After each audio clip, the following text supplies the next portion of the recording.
Good morning students. మనం చివరి క్లాస్లో ఎస్టలిన్ లేక ఈథైన్కి సంబంధించినటువంటి రసాయన ధర్మాలు నేర్చుకోవడం జరిగింది. ముఖ్యంగా ఎస్టలిన్ C2H2 దానికి సంబంధించినటువంటి నిర్మాణాన్ని మనం CH ట్రిపుల్ బాండ్ CH ఇక్కడ మనం తెలియజేస్తాం. మరి ఈ కాంపౌండ్ ఎస్టలిన్ అనేటువంటిది చాలా రకాల పదార్థాలతో చర్య జరుపుతుంది అనేటువంటి విషయాన్ని మనం తెలుసుకోవడం జరిగింది. ముఖ్యంగా ఓజోన్తో, అదేవిధంగా నీటితో, క్లోరిన్ కానీ లేక బ్రోమిన్తో కానీ, అదేవిధంగా HCl లేక HBr అంటే హైడ్రోక్లోరిక్ యాసిడ్ లేక హైడ్రోజన్ బ్రోమైన్తో కానీ, అదేవిధంగా ఆక్సిజన్తో కానీ, అంటే ఈ విధంగా చాలా రకాల పదార్థాలతోటి చర్య జరిపేటువంటి తత్వం ఎస్టలిన్కి కలిగి ఉంటుంది.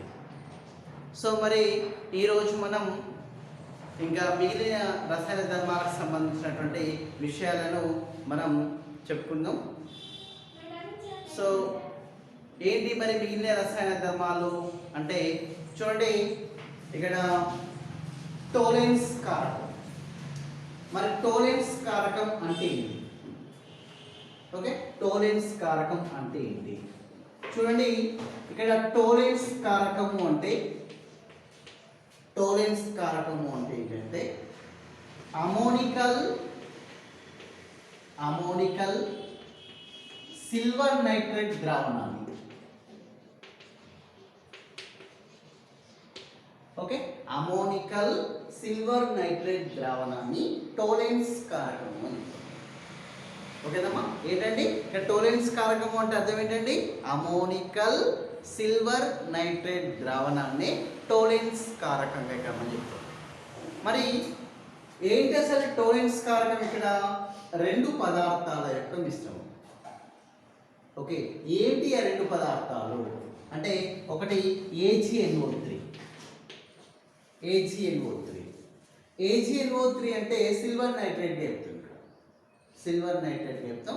అదేవిధంగా ఇంకొకటి NH4OH. సో అమోనియం హైడ్రాక్సైడ్ చెప్తాం. AgNO3 అంటే సిల్వర్ నైట్రేట్, అదేవిధంగా NH4OH అంటే అమోనియం హైడ్రాక్సైడ్. OH ఉంటే హైడ్రాక్సైడ్ చెప్తాం కదా. అంటే ఈ రెండింటి యొక్క మిశ్రమాన్ని మనం ఏం చెప్తాం? ఇక్కడ అమోనికల్ సిల్వర్ నైట్రేట్ ద్రావణము అని చెప్తాం. మరి ఈ అమోనికల్ సిల్వర్ నైట్రేట్ ద్రావణాన్ని మనం ఏం చెప్తాం? ఇక్కడ టోలెన్స్ కారకంగా ఇక్కడ మనం చెప్పడం జరుగుతుంది. అయితే చూడండి, ఇక్కడ మనం ఏంటి, ఇక్కడ CH ట్రిపుల్ బాండ్ CH తీసుకుందాం. ఇక్కడ CH ట్రిపుల్ బాండ్ CH ఎస్టలిన్ మనం తీసుకుందాం. ఈ ఎస్టలిన్కి మనం ఏం యాడ్ చేద్దాం? ఇక్కడ సిల్వర్ నైట్రేట్ ద్రావణాన్ని యాడ్ చేద్దాం.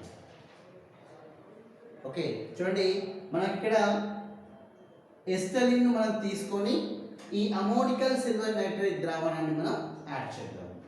యాడ్ చేస్తే కనుక ఇక్కడ మనకి ఏంటిది? ఇక్కడ 2AgNO3 ప్లస్ NH4OH,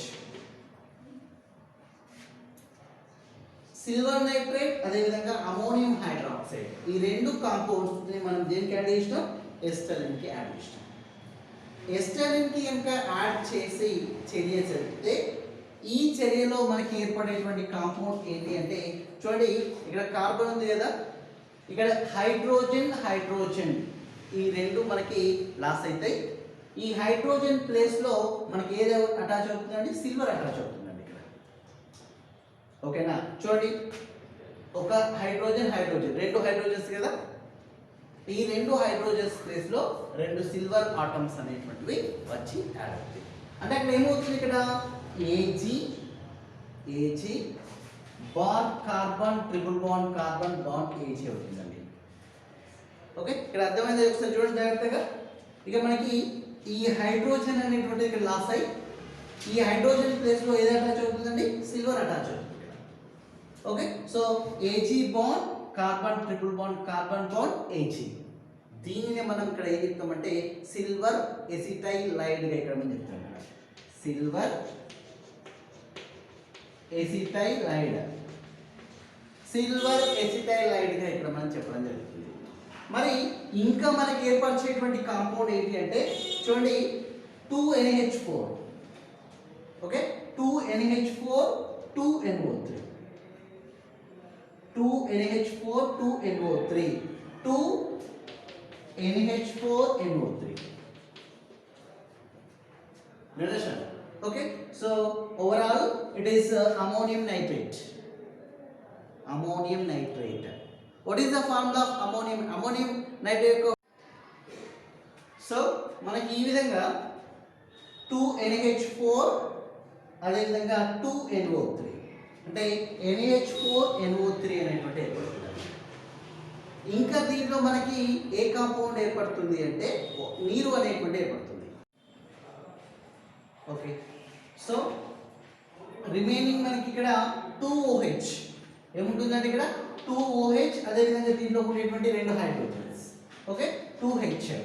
సో మొత్తం మీద ఇక్కడ మనకి ఎన్ని హైడ్రోజన్స్ ఉన్నాయంటే 4 హైడ్రోజన్స్ 2 ఆక్సిజన్స్ కదా, అంటే మొత్తం మీద ఇక్కడ మనకి 2H2O వాటర్ మాలిక్యూల్స్ అనేటువంటివి ఏర్పడేటువంటి అవకాశం ఉంది. అంటే ఇక్కడ మనకి 2H2 అంటే మొత్తం 4 హైడ్రోజన్స్ ఒక ఆక్సిజన్ అంటే 2H2O అనేటువంటి ఏర్పడుతుంది. ఓకే, ఇక మనకి ఇది ఒకటి వెరీ ఇంపార్టెంట్ అండి. ఏది వెరీ ఇంపార్టెంట్ అంటే టోలెన్స్ కారకము అంటే ఏంటి అనేటువంటి వెరీ ఇంపార్టెంట్. మరి టోలెన్స్ కారకము అంటే ఏంటండి? అమోనికల్ సిల్వర్ నైట్రేట్ ద్రావణాన్ని టోలెన్స్ కారకంగా ఇక్కడ మనం చెప్తాం. మరి ఈ టోలెన్స్ కారకము అనేటువంటిది ఏ రెండింటి యొక్క మిశ్రమం? సిల్వర్ నైట్రేట్ అమోనియం హైడ్రాక్సైడ్, ఈ రెండింటి యొక్క మిశ్రమాన్ని టోలెన్స్ కారకము అని చెప్తాం. సో మొత్తం మీద మనం ఎస్టలిన్ తీసుకొని దానికి టోలెన్స్ కారకాన్ని మనం కలుపుతాం. ఒకవేళ కలిపితే కనుక మనకి ఇక్కడ ఏర్పడేటువంటి కాంపౌండ్ ఏంటి అంటే సిల్వర్ ఎసిటాలైడ్ అనేటువంటి కాంపౌండ్ ఏర్పడుతుంది. అంతేకాకుండా NH4NO3 అమోనియం నైట్రేట్ ఏర్పడుతుంది. ఇంకొకటి నీరు అనేటువంటిది మనకి ఈ చర్యలో ఏర్పడేటువంటి అవకాశం ఉంది. ఓకే, ఇది మనకి ఏంటిది టోలెన్స్ కారకంతో జరిగేటువంటి చర్య అని చెప్తాం. అంతేకాకుండా యాస్టీస్గా ఇక్కడ ఒక విషయం ఏంటి అంటే ఇక్కడ అమోనికల్ క్యూప్రస్ క్లోరైడ్ తో జరిగేటువంటి చర్య. అమోనికల్ క్యూప్రస్ క్లోరైడ్ తో జరిగేటువంటి చర్య. చూడండి, అమోనికల్ సిల్వర్ నైట్రేట్ ద్రావణము అని చెప్తున్నాం ఇక్కడ. మరి ఇక్కడ ఏంటండి అమోనికల్ క్యూప్రస్ క్లోరైడ్ అని చెప్తున్నాం. మరి ఈ అమోనికల్ క్యూప్రస్ క్లోరైడ్ అనేటువంటిది రెండింటి యొక్క మిశ్రమం ఉంది. ఏంటి? ఒకటి Cu2Cl2. సో Cu2Cl2 నేను చెప్తాను ఇక్కడ క్యూప్రస్ క్లోరైడ్ అని చెప్తామండి. లేక ఇంకొక విధంగా కాఫర్ క్లోరైడ్ అని కూడా చెప్పవచ్చు. ఓకే, క్యూప్రస్ క్లోరైడ్ లేక కాఫర్ క్లోరైడ్ ఇక్కడ మనం తెలియజేస్తాం. అదేవిధంగా ఇంకొకటి ఏంటి అంటే ఇక్కడ NH4OH అంటే క్యూప్రస్ క్లోరైడ్ అమోనియం హైడ్రాక్సైడ్. ఈ రెండింటి యొక్క కాంబినేషన్ని, ఈ రెండింటి యొక్క మిశ్రమాన్ని మనం ఏం చెప్తాం ఇక్కడ అమోనికల్ క్యూప్రస్ క్లోరైడ్ ఇక్కడ మనం చెప్పడం జరుగుతుంది ఇక్కడ. ఓకే, సో ఇక్కడ మనం ఏం చేద్దాం CH ట్రిపుల్ బాండ్ CH తీసుకుందాం, ఎస్టలిన్ తీసుకుందాం. ఈ ఎస్టలిన్ కి దేని యాడ్ చేద్దాం? అమోనికల్ క్యూప్రస్ క్లోరైడ్ ని యాడ్ చేద్దాం. అంటే ఈ రెండింటి యొక్క మిశ్రమాన్ని మనం యాడ్ చేద్దాం. యాడ్ చేస్తే కనుక Cu2Cl2 plus 2NH4OH ammonium hydroxide మనం యాడ్ చేద్దాం. సేమ్ యాస్టీస్ గా ఈ హైడ్రోజన్ ఏదైతే ఉంటుందో ఈ హైడ్రోజన్ అనేటువంటి లాస్ అవుతుందండి, వెళ్ళిపోతుంది. ఈ హైడ్రోజన్ ప్లేస్ లో ఏదైనా యాడ్ అవుతుంది ఇక్కడ కాఫర్ అనేటువంటి యాడ్ అవుతుంది. ఓకే, ఈ హైడ్రోజన్స్ ప్లేస్ లో ఏది యాడ్ అవుతుంది? కాఫర్ యాడ్ అవుతుంది. సో అప్పుడు మనకి ఇక్కడ ఏమైపడుతుంది? ఇక్కడ copper bond carbon triple bond carbon bond copper. Okay, అంటే ఈ విధంగా మనం హైడ్రోజన్ ప్లేస్ లో కాఫర్ వచ్చి చేరుతుంది. ఇంకా ఇక్కడ మనకి ఏం ఫామ్ అవుతుంది? 2NH4Cl2 2NH4Cl ఫామ్ అవుతుంది. ఏమైపడుతుందండి? 2NH4Cl. Okay, 2NH4Cl2 2NH4Cl so దీని ఏం చెప్తాం ఇక్కడ అమోనియం క్లోరైడ్. ఒకటి ఇక్కడ ఇక్కడ జాగ్రత్తగా గుర్తుపెట్టుకోండి, NH4OH అంటే ఇది మనకి అమోనియం అనేటువంటి వర్డ్ వస్తుంది. OH అటాచ్ అయింది అంటే అమోనియం హైడ్రాక్సైడ్. ఇక్కడ NH4NO3 అని చెప్తున్నాం అంటే ammonium nitrate. Okay, so NO2 means nitrite, NO3 means nitrate. Okay, suppose KNO2 potassium nitrate, potassium nitrite. It is clear. Okay, so overall NH4Cl means ఇక్కడ ఏంటంటే NH4Cl అంటే ammonium chloride. Okay, simply NH4 ammonium. ఒకవేళ OH attach అయితే hydroxide, ammonium hydroxide. ఒకవేళ NO3 attach అయిందంటే ammonium nitrate. ఒకవేళ chlorine attach అయింది ammonium chloride. ఆ బ్రోమిన్ అటాచ్ అయితే bromide, ammonium bromide. Okay, so next further 2OH and 2 hydrogens. So 2OH, 2 hydrogens to form 2H2O, water molecules. నీరు అనేటువంటి ఇక్కడ మనకి ఏర్పడుతుంది అండి. అంటే ఈ విధంగా మనకి H2O అనేటువంటి ఇక్కడ మనకి ఏర్పడేటువంటి అవకాశం ఉంటుందండి. అంటే ఈ విధంగా అమోనికల్ క్యూప్రస్ క్లోరైడ్. మరి ఏంటంటే అమోనికల్ క్యూప్రస్ క్లోరైడ్ అంటే రెండింటి యొక్క మిశ్రమం. ఒకటి క్యూప్రస్ క్లోరైడ్ అండి, Cu2Cl2, ఇంకొకటి అమోనియం హైడ్రాక్సైడ్. ఈ రెండింటి యొక్క మిశ్రమం మనకు అమోనికల్ క్యూప్రస్ క్లోరైడ్ చెప్తాం. మరి ఈ ఎస్టలిన్కి మనం ఈ క్యూప్రస్ అమోనికల్ క్యూప్రస్ క్లోరైడ్ కనుక మనం యాడ్ చేస్తే ఇక్కడ మనకి ఏమైపడుతుందంటే కాఫర్. ఇక్కడ మనకి చూడండి సిల్వర్ అటాచ్ అయింది కాబట్టి సిల్వర్ ఎస్టాలైడ్ అయింది. మరి ఇక్కడ ఏం అటాచ్ అయింది కాఫర్, కాబట్టి కాఫర్ ఎసిటాలైడ్ ఇక్కడ చెప్తాం. ఓకే, ఒకవేళ దీని ప్లేస్లో సోడియం అటాచ్ అయితే సోడియం ఎస్టాలైడ్. ఓకేనమ్మా, అంటే ఈ విధంగా మనం ఏంటిది దీంతో పాటు మనకి అమోనియం క్లోరైడ్ అదేవిధంగా నీరు అనేటువంటివి ఇక్కడ మనకి ఏర్పడేటువంటి అవకాశం ఉంది. ఓకే, ఇవి మనకు ఇక మనకి ఇక్కడ ఇది చాలా గుర్తుపెట్టుకోవాలండి. టోలరెన్స్ కారకం అంటే ఏంటి అనేటువంటి మనకి ముందు ఇక్కడ కొంత ఇంపార్టెంట్ అండి. ఇక్కడ మనకి ఎంసెట్ పాయింట్ ఆఫ్ వ్యూ కూడా ఇది వెరీ ఇంపార్టెంట్ అండి. ఎంసెట్ పర్పస్ టోలరెన్స్ కారకం, టోలరెన్స్ రియోజెంట్ అని.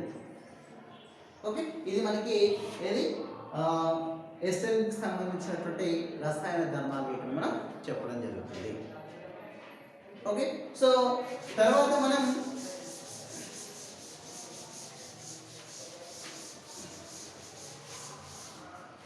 ఈ విధంగా మనం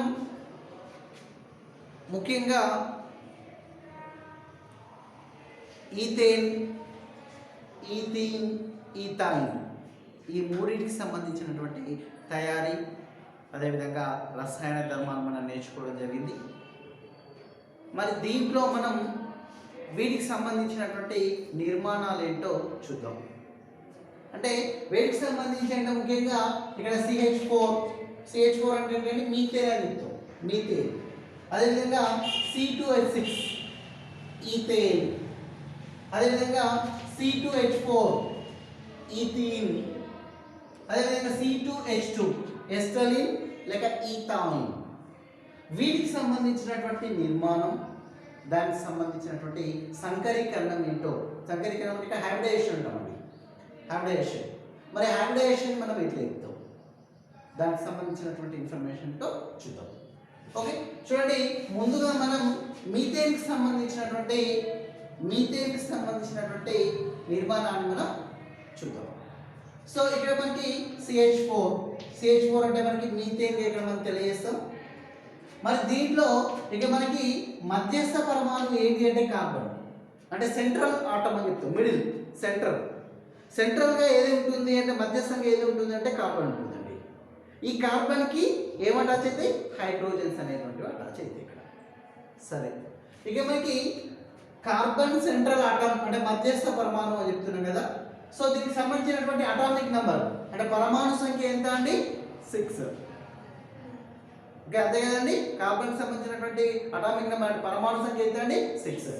మరి దీనికి సంబంధించినటువంటి ఎలక్ట్రాన్ విన్యాసాన్ని కనుక మనం రాసినట్లయితే ఇట్లా ఏం చెప్తామండి 1s2 2s2 2p2 అని చెప్తామండి.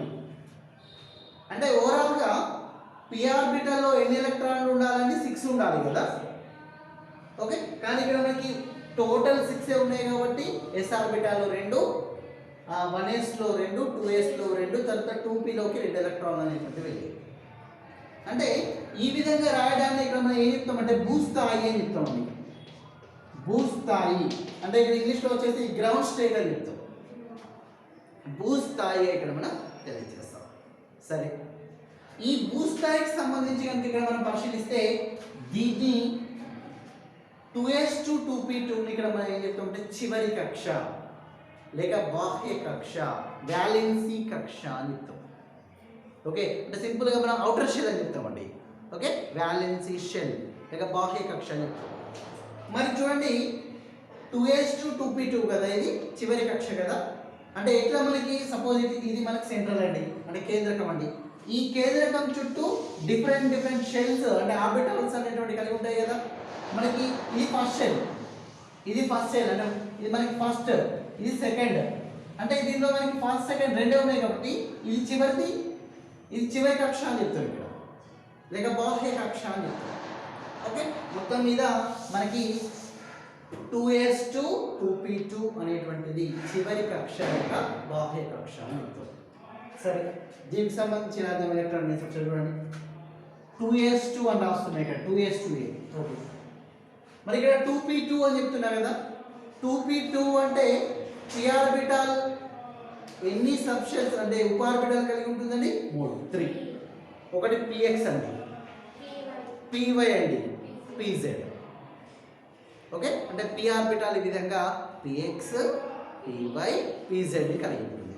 మరి ఇక్కడ దీన్ని ఎట్లా రాయొచ్చు అంటే 2px 2py 2pz కదా అండి. మరి ఇక్కడ ఈ 2p2 అంటే అర్థం ఏంటి, 2 ఎలక్ట్రాన్లు కదా. ఈ 2 ఎలక్ట్రాన్ అంటే దీనిలో ఒక ఎలక్ట్రాన్, దీనిలో ఒక ఎలక్ట్రాన్, ఇదేంటి 0, 2pz 0. సరే, దీన్ని మనం ఆర్బిటల్ పరంగా రాద్దాం. ఆర్బిటల్ పరంగా రాస్తే కనుక s ఆర్బిటాల్లో అంటే 2s ఆర్బిటాల్లో 2 ఎలక్ట్రాన్లు అండి. 2s ఆర్బిటాల్ 2 ఎలక్ట్రాన్లు ఉన్నాయి, 2 ఎలక్ట్రాన్లు ఉన్నాయి. సరే, 2p ఆర్బిటాల్ చూద్దాం. సో 2p ఆర్బిటాల్ అంటే మనకి px py pz, px py pz. So px orbital ఒక ఎలక్ట్రాన్, py ఆర్బిటాల్ ఒక ఎలక్ట్రాన్, pz లో ఎటువంటి ఎలక్ట్రాన్ లేదు ఇక్కడ. ఓకే, సో దీన్ని ఈ విధంగా రాయడానికి ఎంతో భూస్థాయి అని చెప్తాం. భూస్థాయి అని చెప్తాం. అయితే ఇక్కడ ఒక ముఖ్యమైనటువంటి విషయం ఏంటి అంటే ఈ భూస్థాయిలో ఉండేటువంటి ఎలక్ట్రాన్ పరిసరాల్లో ఉండేటువంటి కొంత శక్తిని గ్రహించినప్పుడు తక్కువ శక్తి స్థాయి కలిగినటువంటి ఆర్బిటల్లో ఉండేటువంటి ఎలక్ట్రాన్ ఎక్కువ శక్తి స్థాయిలోకి వెళ్తుంది. ఇప్పుడు 2s 2p రెండు ఉన్నాయి కదండి. ఈ 2s అనేటువంటి లోవర్ ఎనర్జీ, తక్కువ శక్తి ఉన్నటువంటి, 2p అనేటువంటిది హైయర్ ఎనర్జీ, ఎక్కువ శక్తి ఉన్నటువంటిది. మరి ఈ తక్కువ శక్తి స్థాయిలో ఉండేటువంటి ఆర్బిటాల్లో ఉండేటువంటి ఎలక్ట్రాన్ ఉంటుంది కదా, అప్పుడు ఏం చేస్తుంది, కొంత సరౌండింగ్ నుంచి కొంత శక్తిని అబ్జర్వ్ చేస్తుంది, గ్రహించినప్పుడు ఇక్కడ ఉంటుందా, ఉండదు, ఎక్కువ శక్తి స్థాయిలోకి వెళ్తుంది. అట్లా వెళ్ళడానికి ఇక్కడ మనం ఏం చెప్తామంటే ఉద్రిక్త స్థితి అని చెప్తాం. మన ఇంగ్లీష్లో ఎగ్జైటెడ్ స్టేట్. ఓకే, ఉద్రిక్త స్థితి అని చెప్తాం. ఏం చెప్తామండి, ఉద్రిక్త స్థాయి లేక ఉద్రిక్త స్థితి అని చెప్తాం. మరి ఈ ఉద్రిక్త స్థితిలో ఏమవుతుంది, ఇక్కడ ఇది 2s ఆర్బిటాల్ కదా, ఇది 2p ఆర్బిటాల్ కదా. సరే, దీంట్లో ఒక్కొక్క ఎలక్ట్రాన్ ఉంది కదా. అయితే ఈ 2s ఆర్బిటాల్లో ఉండేటువంటి ఒక ఎలక్ట్రాన్ 2p ఆర్బిటాల్లోకి వెళ్తుంది. మరి దీని యొక్క ఉద్రిక్త స్థితిలో ఎక్సైటెడ్ స్టేట్లో ఎన్ని ఒంటరి ఎలక్ట్రాన్లు ఉన్నాయి, 4 ఒంటరి ఎలక్ట్రాన్లు ఉన్నాయి. సరే, మరి మనకి ఇక్కడ ఏంటిది, మీథేన్ ఫామ్ కావాలండి, మీథేన్ ఏర్పడాలి మనకు.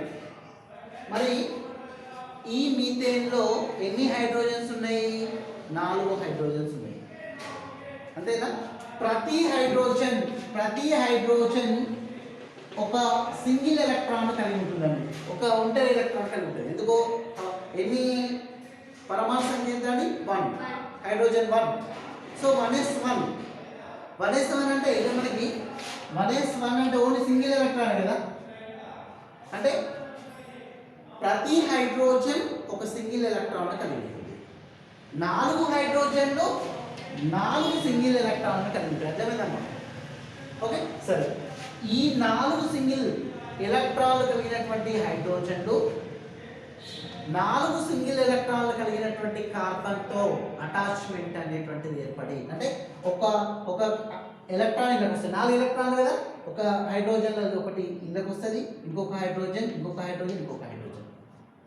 అంటే ప్రతి దాంట్లో ఒక్కొక్క సింగిల్ ఎలక్ట్రాన్ ఉంటుంది కాబట్టి ఒక్కొక్క సింగిల్ ఎలక్ట్రాన్ దీనికి ఈ విధంగా వచ్చేస్తుంది. ఓకేనా? ఈ విధంగా మనకి బంధం అనేటువంటి ఏర్పడి మీథేన్ అనేటువంటి ఫామ్ అవుతుంది. అర్థమైందమ్మా? ఇక్కడ అంటే కార్బన్ యొక్క ఉద్రిక్త స్థితిలో 4 ఒంటరి ఎలక్ట్రాన్లు ఉంటాయి. ఈ 4 ఒంటరి ఎలక్ట్రాన్లు 4 హైడ్రోజన్లలో ఉండేటువంటి 4 ఒంటరి ఎలక్ట్రాన్లతో బంధం అనేటువంటిది ఏర్పడి మీథేన్ అనేటువంటిది ఫామ్ అవుతుంది. మరి ఇక్కడ సార్ సంకరీకరణం ఏ విధంగా జరుగుతుంది సార్ అంటే చూడండి, ఇక్కడ ఎస్ ఏంటంటే ఇది 1 2 3 P3 sp3 సంకరీకరణాన్ని కలిగి ఉంటుంది. sp3 హైబ్రిడేషన్ కలిగి ఉంటుంది. ఓకే, sp3 సంకరీకరణాన్ని కలిగి ఉంటుంది. మరి దీనికి సంబంధించినటువంటి నిర్మాణాన్ని అంటే మనం పరిశీలిస్తే ఏ విధమైనటువంటి నిర్మాణం కలిగి ఉంటుంది అంటే చూడండి, కార్బన్ అనేటువంటిది ఇక్కడ మధ్యస్థ పరమాణువు. ఇది మనకి 4 హైడ్రోజన్లతో అటాచ్మెంట్ అనేటువంటి ఉంటుంది. సో CH4 అని చెప్తాం కదా. CH4 అంటే కార్బన్ మధ్యస్థంగా ఉంటుంది. ఈ కార్బన్ 4 హైడ్రోజన్లతో అటాచ్మెంట్ అనేటువంటి ఏర్పడుతుంది. ఓకే, అంటే ఈ కార్బన్ 4 హైడ్రోజన్లతో ఏకబంధాలతో అటాచ్ అవుతుంది. సింగిల్ బాండ్ తోటి. మనం ఇక్కడ డబుల్ బాండ్ ఇట్లా రాస్తున్నామండి, రాయట్లేదు. అంటే ఏంటి, మొత్తం మీద 4 సింగిల్ బాండ్స్. సింగిల్ బాండ్స్ అంటే అప్పుడు ఏంటిది, సిగ్మా బాండ్స్. ఈ సిగ్మా బాండ్స్ అనేటువంటి ఏ విధంగా ఉంటాయి, స్ట్రాంగ్గా ఉంటాయి. చూడండి, మనకి బాండ్స్ అనేటువంటి 2 విధాలుగా ఉంటాయండి. ఒకటి సిగ్మా బాండ్, ఇంకొకటి పై బాండ్. ఓకేనామా? ఇక్కడ సిగ్మా బాండ్ ఉంటుంది, అదేవిధంగా పై బాండ్ ఉంటుంది. అంటే సిగ్మా బాండ్ పై బాండ్ అని చెప్తున్నాం కదా. ఈ సిగ్మా బాండ్ అనేటువంటి స్ట్రాంగ్ బాండ్ అండి. అదే పై బాండ్ అనేటువంటిది వీక్ బాండ్. సిగ్మా బాండ్ అనేటువంటి ఇక్కడ బలమైనటువంటిది, అదే పై బాండ్ అనేటువంటి బలహీనమైనటువంటి బాండ్. అయితే ఇక్కడ ఒకటి మనం జాగ్రత్తగా గుర్తుంచుకోవాల్సినటువంటి విషయం ఏంటి అంటే సిగ్మా బాండ్ ఉన్నప్పుడు మాత్రమే సంకరీకరణాన్ని పరిగణలోకి తీసుకుంటాం. ఎందుకు, అది స్ట్రాంగ్ బాండ్ కాబట్టి. అదే ఒకవేళ పై బాండ్ కనుక ఉన్నట్లయితే దాన్ని హైబ్రిడేషన్లోకి తీసుకోము, అది పరిగణలోకి తీసుకోము. ఎందుకు, అది బలహీనమైనటువంటి బాండ్ కాబట్టి. అంటే ఈ విధంగా 4 సిగ్మా బంధాలే, 4 సింగిల్ బాండ్సే కాబట్టి ఇక్కడ మీథేన్కి సంబంధించినటువంటి నిర్మాణం ఏంటి అంటే ఇక్కడ మనకు చూడండి, దీన్ని టెట్రాహైడ్రల్ నిర్మాణంగా ఇక్కడ చెప్తాం. ఓకే, ఏ నిర్మాణం ఉంది ఇక్కడ, టెట్రాహైడ్రల్ నిర్మాణంగా ఇక్కడ మనం చెప్పడం జరుగుతుంది. అంతేకాకుండా దీంట్లో ఇక్కడ బంధ కోణం అంటే బాండ్ యాంగిల్ అని చెప్తామండి. ఇక్కడ బంధ కోణం ఎంత ఉంటుందంటే 104 డిగ్రీల 28 నిమిషాలు కలిగి ఉంటుంది. ఇక్కడ 104 డిగ్రీల 28 నిమిషాల బంధ కోణం అనేటువంటిది కలిగి ఉంటుందండి. ఓకేనా? ఇది మనకి మీథేన్కి సంబంధించినటువంటి నిర్మాణం ఇక్కడ మనం నిర్వహిస్తాం. మరి దీన్ని మనం ఆర్బిటల్ పరంగా కూడా మనం గీయవచ్చండి. ఏ విధంగా మరి ఆర్బిటల్ పరంగా గీస్తామంటే చూడండి, ఇక్కడ కార్బన్ మనకి దీనికి సంబంధించినటువంటి, సో ఇక్కడ మనకు ఇక్కడ ఇది ఒకటి హైడ్రోజన్ చూపిస్తామండి. అంటే ఈ కార్బన్లో మనకి 4 ఆర్బిటాల్ కదా. ఓకే, ఇది ఏంటిది హైడ్రోజన్కి సంబంధించినటువంటి ఎస్ ఆర్బిటాల్, ఇంకొక హైడ్రోజన్కి సంబంధించిన ఎస్ ఆర్బిటాల్, ఇంకొక హైడ్రోజన్కి సంబంధించిన ఎస్ ఆర్బిటాల్, ఇంకొక హైడ్రోజన్కి సంబంధించిన ఎస్ ఆర్బిటాల్. అంటే మొత్తం మీద ఈ విధంగా నిర్మాణం జరుగుతుంది. అంటే ఆర్బిటాల పరంగా ఈ విధంగా చూపిస్తాం. ఇక సింపుల్గా కనుక ఇక్కడ మనం చూస్తే ఈ విధంగా మనం చెప్తామండి. అంటే మొత్తం మీద టెట్రాహైడ్రల్ నిర్మాణాన్ని కలిగి ఉంటూ 104 డిగ్రీల 28 నిమిషాల బంధ కోణం అనేటువంటిది కలిగి ఉంటుందనే విషయం. ఓకేనా, ఇది మనకి మీథేన్కి సంబంధించినటువంటి నిర్మాణం అనేటువంటి తెలియజేస్తాం. అదేవిధంగా సేమ్ యాస్టీస్గా ఈథేన్ అనేటువంటిది కూడా అదే రకమైనటువంటి నిర్మాణాన్ని ఇక్కడ కలిగి ఉంటుందండి.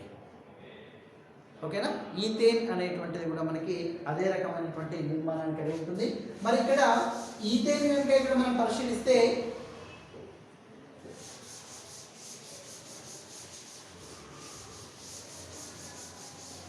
చూడండి, ఈథేన్ యొక్క ఫార్ములా ఏంటి అండి, C2H6 అండి.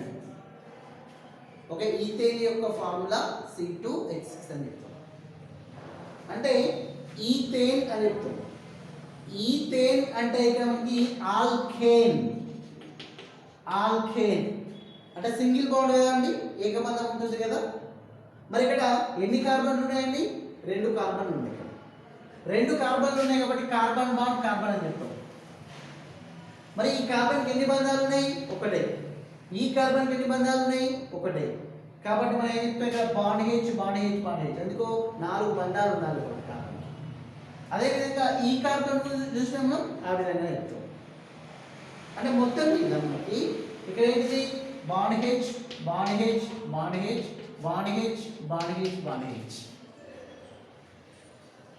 ఓకేనమ్మా, అంటే ఈ విధంగా మనం CH3 బాండ్ CH3 అని కూడా రాయవచ్చు.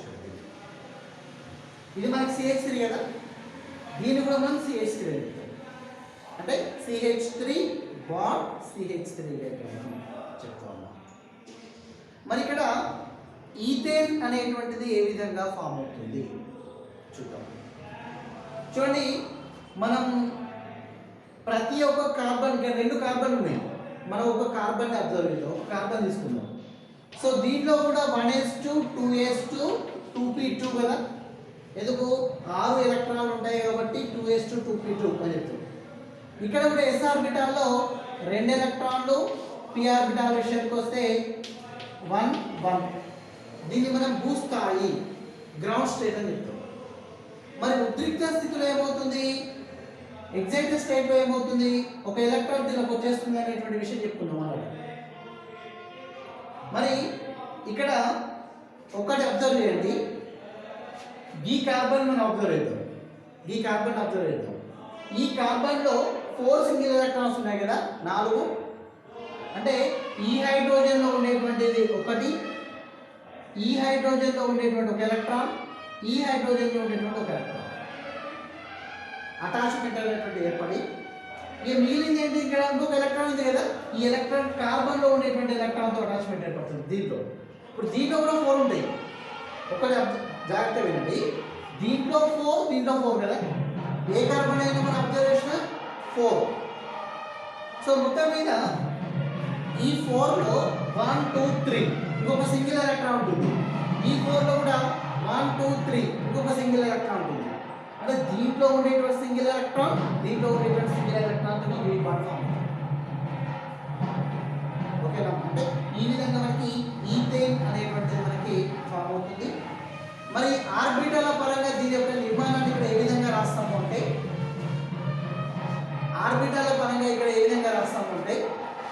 చూడండి, కార్బన్ ఓకే, కార్బన్ ఈ కార్బన్లో ప్రతి కార్బన్లో ఎన్ని బాండ్స్ ఉంటాయి, ఎన్ని ఎలక్ట్రాన్ ఉంటాయండి, 4 కదా. 1 2 3 4. ఈ కార్బన్లో కూడా 4 ఎలక్ట్రాన్స్ ఉంటాయి కదా, 1 2 3 4. అయితే ఈ కార్బన్ కి 3 హైడ్రోజన్స్ అటాచ్ అవుతున్నాయి కదా, హెచ్ హెచ్ హెచ్ 3 హైడ్రోజన్స్. ఈ కార్బన్ కూడా 3 హైడ్రోజన్స్ కదా, హెచ్ హెచ్ హెచ్. ఓకే, ఇది ఏంటి మనకి, ఇదొక బాండ్ ఇదొక బాండ్ ఇదొక బాండ్, నెక్స్ట్ ఇదొక బాండ్ ఇదొక బాండ్ చెప్తున్నాం. ఇక ఈ రెండింటి మధ్య ఈ రెండింటి మధ్య బాండ్ ఫామ్ అవుతుంది. ఇదొక సింగిల్ ఎలక్ట్రాన్ ఇదొక సింగిల్ ఎలక్ట్రాన్. అర్థమైందమ్మా ఇక్కడ? ఇప్పుడు మన కార్బన్లో సింగిల్ సింగిల్ సింగిల్ ఇందులో 4 ఇందులో 4 చూపిస్తున్నాం. సో దీంట్లో 3 అంటే హైడ్రోజన్ హైడ్రోజన్ హైడ్రోజన్తో 3 అటాచ్మెంట్స్. దీంట్లో కూడా హైడ్రోజన్ హైడ్రోజన్ హైడ్రోజన్ 3 అటాచ్మెంట్. అంటే దీంట్లో ఒక సింగిల్ ఉంటుంది కదా, ఇందులో ఉండేటువంటి సింగిల్ ఇందులో ఉండేటువంటి సింగిల్ తోటి అటాచ్మెంట్ అనేటువంటి బాండ్ ఫామ్ అవుతుంది. దీన్ని ఇక్కడ ఏం చెప్తామంటే మన లూయి చుక్కల నిర్మాణం అని చెప్తాం. లూయి డాట్ స్ట్రక్చర్ అంటే 8 ఎలక్ట్రాన్స్ చూపిస్తాం. మీకు ఇది 10th లో ఉందండి, లూయి డాట్ స్ట్రక్చర్ అని చెప్పేసి. అంటే ఈథేన్కి సంబంధించినటువంటి స్ట్రక్చర్ ఏ విధంగా ఉంటుందంటే ఈ విధంగా ఉంటుంది. ఓకే, ఇంకొక విధంగా కూడా చూడవచ్చు. లాస్ట్ ఇది ఓకే, లాస్ట్ ఇది ఓకే. ఇంకొక విధంగా కూడా మనం నిర్మాణం రాస్తామండి. ఎట్లా? Carbon carbon carbon carbon. చూడండి ఇక్కడ మనకి ఎన్ని 3 బాండ్స్ కదా, 1 2 3. ఇటువైపు కూడా 3 కదా,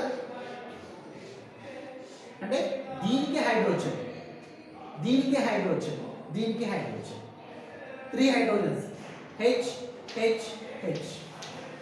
దీనికి కూడా hydrogen hydrogen hydrogen, H H H. ఏంటిదిగా ఈ రెండింటి మధ్య ఒక బాండ్ అనేటువంటి ఫామ్ అవుతుంది. దీంట్లో ఒక ఎలక్ట్రాన్ దీంట్లో ఎలక్ట్రాన్. ఓకేనా? అంటే కార్బన్లో ఉండేటువంటి ఒక ఎలక్ట్రాన్ ఈ కార్బన్లో ఉండేటువంటి ఒక ఎలక్ట్రాన్ తోటి ఈ విధంగా మనకి బాండ్ ఫామ్ అవుతుంది. నెక్స్ట్ ఈ కార్బన్ రిమైనింగ్ 3 ఉంటాయి కదా, ఈ 3 హైడ్రోజన్ తోటి ఇక్కడ అటాచ్మెంట్ అనేది జరుగుతుంది. అయితే ఇక్కడ సిగ్మా బాండ్, సింగిల్ బాండ్ కాబట్టి సింగిల్ బాండ్ కదా, సిగ్మా బాండ్. ఇక్కడ సిగ్మా ఇక్కడ సిగ్మా ఇక్కడ సిగ్మా. అంటే ప్రతి కార్బన్ 4 సిగ్మా బాండ్స్ ఇక్కడ ఫామ్ చేస్తుంది. అంటే 4 సిగ్మా బాండ్స్ ఫామ్ చేస్తే అంటే ఏ హైబ్రిడేషన్ చెప్తామండి, sp3 హైబ్రిడేషన్ చెప్తాం. అంటే మొత్తం మీద మీథేన్లో కానీ ఈథేన్లో కానీ sp3 హైబ్రిడేషన్, అంటే కార్బన్ ఏ హైబ్రిడేషన్ ఉంటుంది, sp3 సంకరీకరణ ఉంటుంది అనే విషయం చెప్తాం. ఓకే, మనం తర్వాతి క్లాస్లో మిగిలిన విషయాలకు సంబంధించినటువంటి విషయాలు చూద్దాం. ఓకే.